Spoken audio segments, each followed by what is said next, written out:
rotting flesh, a musty odor clinging to every bone, and an autopsy report full of detail not for the faint of heart. Gene Hackman did not die of old age, nor did he pass away in peace. Every tendon, every vein seemed to record his last story, where the beating of his heart had suddenly stopped in the still night, where the prescribed pills had become a source of harm, and where a hand, whether fate or man, had intentionally or unintentionally shut down his life.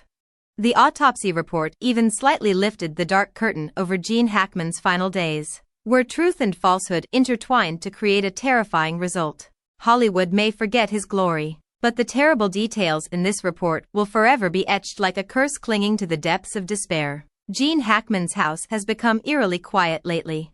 No one expected that beneath this calm facade there was a haunting story lurking in the shadows, waiting to be revealed. Gene Hackman and Betsy Arakawa, two names that once symbolized the enduring and quiet nature of late love in the glitzy movie capital. But when the police found them, everything in that little house exceeded any notion of peace.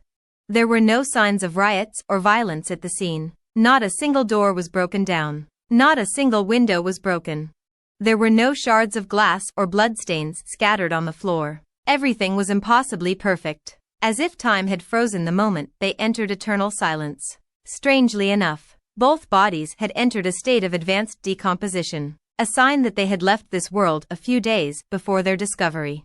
But the most terrifying thing was not the condition of the bodies, but the absolute silence that reigned in the house. No emergency calls, no cries for help, no sign that they were trying to contact anyone outside. The phones were on the kitchen table, fully charged, but the last call had been interrupted almost 10 days ago.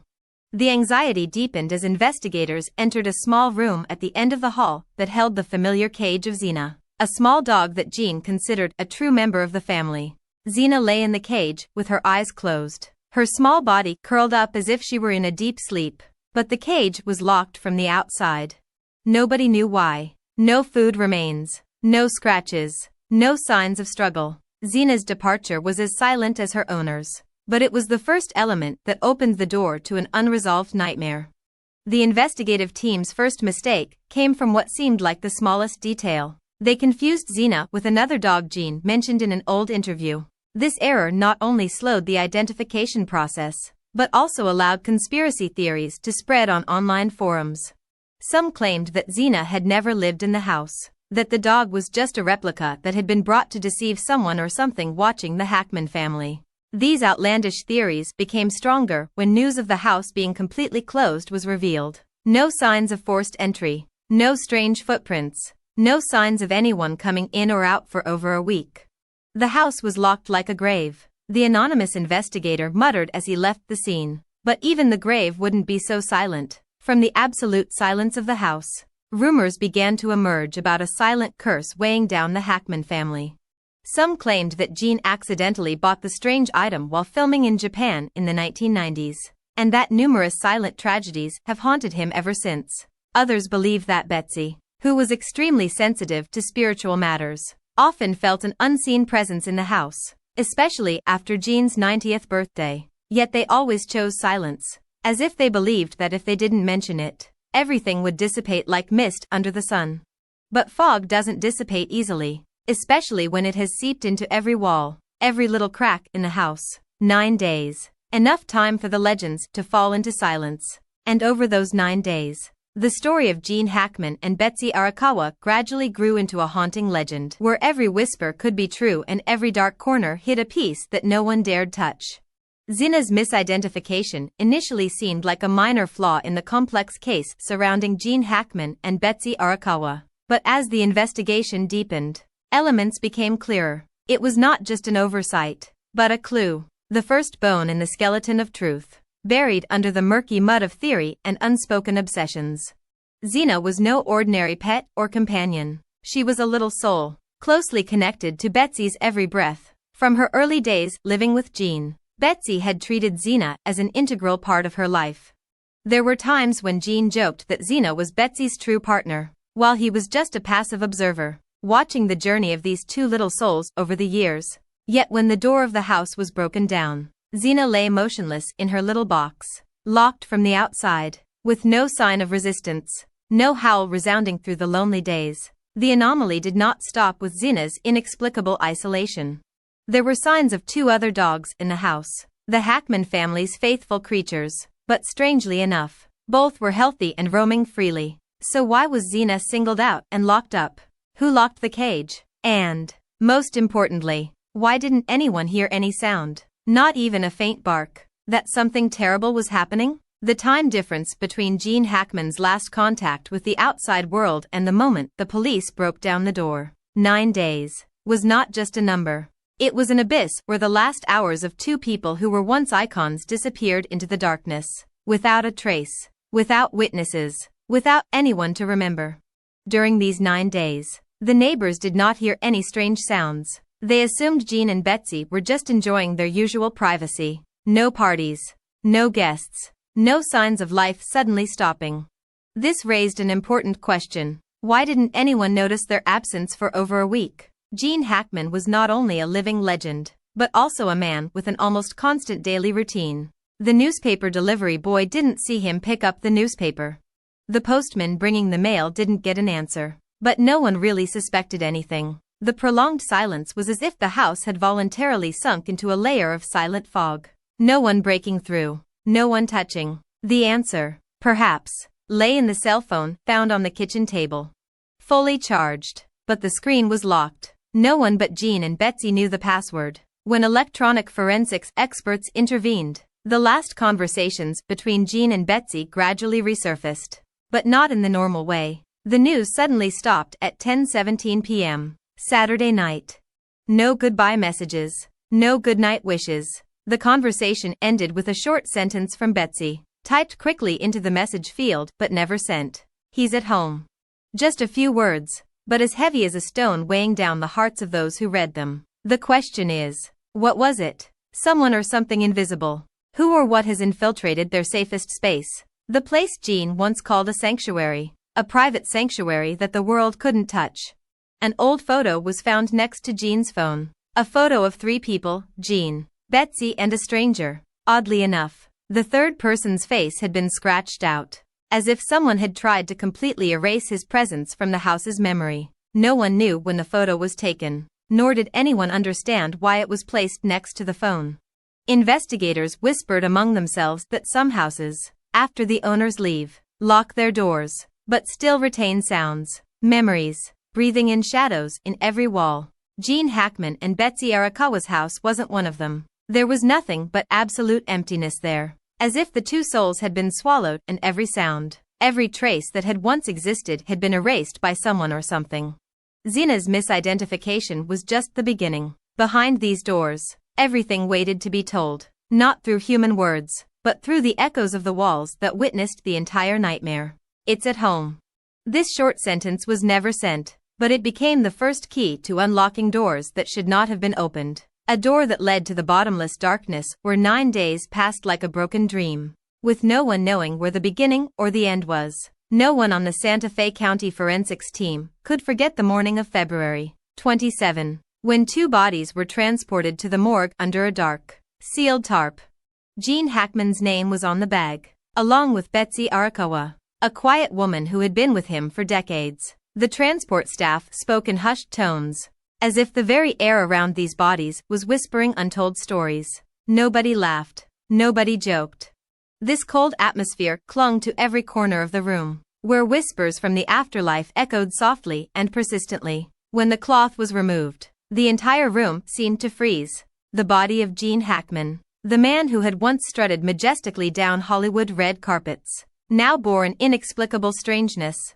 His hands, which had held the Oscar statuette in his greatest moment, were now cramped, as if they were clutching something in the final seconds. But even stranger was his skin. Not purple, not pale, but dark golden brown, as if every toe had undergone some mysterious embalming. Not the stiffness of cold frost, not the charring of heat, but the color of a body stripped of its life forces by an invisible hand. Betsy was no better. Her feet, which had walked alongside Jean through life's many paths, were now shrunken, her toes etched with tiny cracks. The decomposition process was extremely rapid, but focused only on the limbs, while the torso strangely retained its original structure. The forensic team was confused. They had seen bodies left unattended for months, but they had never seen a form of half-hearted preservation, both brutal and refined. Like this. Next puzzle, no signs of violence. The skin on his chest, neck and arms, areas that usually register signs of struggle, was completely smooth. No bruises, no scratches, but when the medical examiner's gloved hand gently lifted the skin of the lower abdomen, the discovery silenced the room. Dark bruises, scattered irregularly, as if they were bruises under the skin that appeared for no reason. No external impact, no collision, no falls or beatings. The bruises looked like invisible prints of something that had crawled inside, touched every tiny blood vessel, and then disappeared without a trace. Prescription drugs were scattered on the dining table in the Hackman's kitchen where the bodies were found. But what amazed investigators was not the quantity of drugs, but the way they were arranged. No bottles were hurriedly opened, no pills were broken in half. Sleeping pills, sedatives, painkillers, they were all intact, neatly arranged, as if an invisible hand had neatly organized them after the nightmare began. Initial tests showed no signs of overdose, no drugs, no ethanol in the blood, no indicators of a common drug overdose. The only confirmed fact was that Gene Hackman's heart stopped on February 17, about 9 days before the bodies were found. However, no forensic doctor dared to confirm the actual cause of the heart stopping. No myocardial infarction, no pleural effusion, no coronary artery blockage. Gene Hackman's biological clock stopped without any warning signs. When tissue samples were sent for toxicological analysis, outlandish theories began to emerge. Slow poisoning, biological agents, or something that has never been reported in any forensic literature. Tests for carbon monoxide were absolutely negative, completely ruling out the possibility of gas poisoning in a confined space. So what entered these two bodies, silently and ruthlessly, sucking out their life force and leaving them in the same house that was once their sanctuary? The public began to demand answers. Wild theories filled the headlines. Some believed in ancient curses. Others suspected the intervention of an underground organization or a top-secret biomedical program. But amid the noisy din, no one knew that beneath the discolored skin, inside the clotted blood vessels, the bodies of Gene Hackman and Betsy Arakawa were whispering their final story. Not in words, but in traces that no one wanted to believe, no one dared to understand. In the hazy light of the 1970s, when Hollywood was still a magnificent maze filled with smoke and strong alcohol, Gene Hackman walked between the light and dark sides of the movie capital. He was hailed as an immortal icon of American drama, the soul of living stories in which each character he played carried a part of the true soul of the man behind the camera. But few knew that behind this veneer of glory, Gene Hackman saw corners that not everyone could live to tell about. In 1983, after the success of Under Fire, Hackman quietly retired from late-night parties in Beverly Hills. He rejected invitations from famous directors and even broke off contact with some of his friends who had been with him for 2 decades. When asked why, he simply took a sip of his drink and said that some things were better left alone. No one dared to ask further. And from then on, although he continued to appear on screen, Gene Hackman became an enigmatic figure in Hollywood. A man with a warm smile but always keeping his secrets to himself. Betsy Arakawa, the woman who entered Hackman's life when he got bored of drinking all night with his old friends, was not at all the innocent flower many imagined. Few remembered that before marrying Hackman, Betsy had been involved in a shady financial investment involving a chain of shell companies in Los Angeles. Unexplained funds, unnamed investment contracts, private parties with major film producers all appeared in Betsy's personal financial records from 1982 to 1985. But when Betsy officially became Mrs. Hackman, all traces of that past suddenly disappeared, as if an invisible hand had carefully removed every piece of the puzzle. The death, or rather the strange passing of Gene and Betsy, should become a media topic. But strangely enough, a collective veil of silence shrouded those who worked with Hackman. Directors who won awards with him, actors who considered him a mentor, all avoided the cameras as reporters approached. Some even left Los Angeles as soon as the news about Hackman broke. This silence, for those who understood Hollywood, was more terrifying than any gossip. Deep beneath the front-page news, on conspiracy forums across America, a name suddenly appeared. Packed, Rumors of a silent pact between the stars of the 70s and 80s. Those who crossed the thin line between art and dark power. It was said that the pact was born as a secret agreement between stars who knew too much about parties that no newspaper dared to mention, about directors who built their careers on secret arrangements, and about money laundered through not one, but dozens of intermediaries. Gene Hackman, according to some documents revealed on underground forums, was not just a witness, but one of the last living witnesses of the pact. The films in which he participated in the late 1970s were not only works of art, but also cover for shady dealings behind the scenes. And Hackman knew too much, too clearly. It's also the reason he quietly retired from the entertainment industry, choosing to live a secluded life with Betsy and their dog, Xena, in a house in the Santa Fe Valley. But it seemed that no matter how far he ran, the shadow of the pact followed his every step. Even after Hackman left Hollywood, anonymous phone calls and unaddressed letters continued to arrive at his home. Betsy once told an old friend that every night she saw Hackman standing by the window, quietly looking out into the night as if waiting for someone to knock. And when the last light in this house went out, the people knew that the pact had finally found what it needed. But the mystery didn't end there. If the pact did exist, who was behind it? Who had the power to control Hollywood's icons? Enough power to force the entire movie capital into silence before Gene Hackman's passing? And most importantly, did the real secret of the pact go to the grave with Gene Hackman? Or was someone there keeping the last piece? Because Hollywood, no matter how glamorous, is just a stage. And behind this scene, real characters are pulling the strings. Gene Hackman's death, from some perspective, was probably the perfect ending for a cinema legend who had gone through all the glitz and shadow of Hollywood. But for those who knew him, especially those who dared to delve into the years in which Hackman quietly disappeared from the screen, it was not simply death. It was a signal, a warning disguised as a personal tragedy. Hollywood chose silence. Brief memorial services, a few mild condolences from former colleagues, those who had stood shoulder to shoulder with Hackman but now refused to mention his name more than 3 times in an interview. No long eulogies, no deep memories. The Oscar statuettes he touched were now quieter than ever. But there, social media was not silent. The mysterious deaths of Hackman and Betsy sparked a storm of conspiracy theories, spreading like a virus to every corner of the internet. Every theory, from the bizarre to the terrifying, had its followers. Some swore that Hackman and Betsy were eliminated by a biological killer who used nanotechnology to stop their hearts without leaving a trace. Some forums unearthed secret files, accusing Hackman of knowing too much about the high-profile Hollywood parties of the 1970s, where life and death deals were sealed in blood and secrets. It was called a pact, an agreement between stars who knew that their fame and lives were separated by a thin thread. Another theory, equally exciting, delved into the strange death of Xena, Betsy's faithful dog. Why did only Xena die and the other dogs remained healthy? It was believed that Xena saw what she shouldn't have seen. A creature, not entirely human, entered the house on the night of February 17th. The dog's eyes, more honest and direct than any camera, captured the image of this stranger. And Xena's death was no accident. It was the elimination of a witness.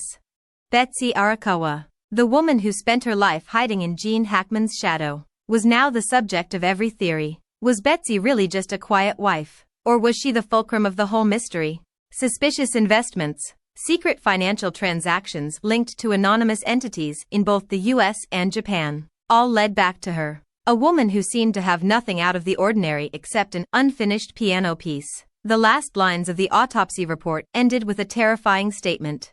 Cause of death: cardiac arrest of unknown cause. No evidence of direct external force. No common toxins detected. It was closed on paper. But there, the door to hell that Hollywood always hid was just slightly opened. Independent investigative reporters continued to revisit Hackman's unfinished projects from the 1980s. The never-released film, about a secret organization that controls the lives of major league stars, lost financing just before filming began. Hackman withdrew from the project, left Hollywood, and never mentioned it again. Betsy's financial records, deleted phone calls, inconsistent biological traces found in the house all became pieces of a puzzle with no final answer. Maybe Gene Hackman and Betsy didn't choose this path. They didn't choose to become Hollywood's new dark legends. But once they crossed that line, no one had a choice. Somewhere in the cold house in Santa Fe, Betsy's wooden chair still sat in front of the window. The strange white light kept appearing at 3 a.m., as if someone or something was waiting for the secret door to open again. And this time it might not have just stopped at Hackman. Ultimately, the final chapter of Gene Hackman's life did not end with applause or heartfelt praise from Hollywood. Instead, it was written in the cold lines of an autopsy report, each detail opening another door into a maze of chilling truths. There were no signs of struggle, no cries for help, just absolute silence permeating the space.